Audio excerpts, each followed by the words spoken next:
#padanlan.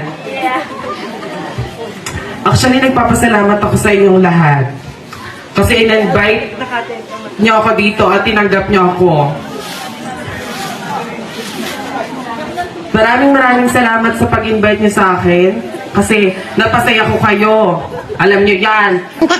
Ano ha?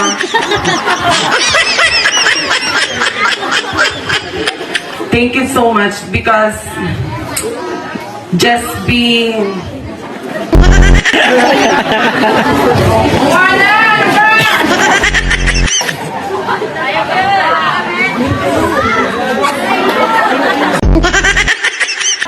dito sa Padanlan, maraming chismosa.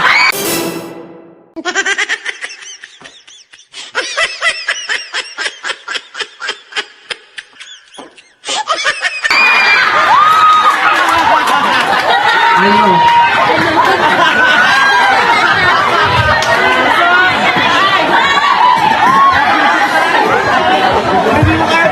Kayo na lang magkakapit bahay, mga nagsisiraan pa kayo.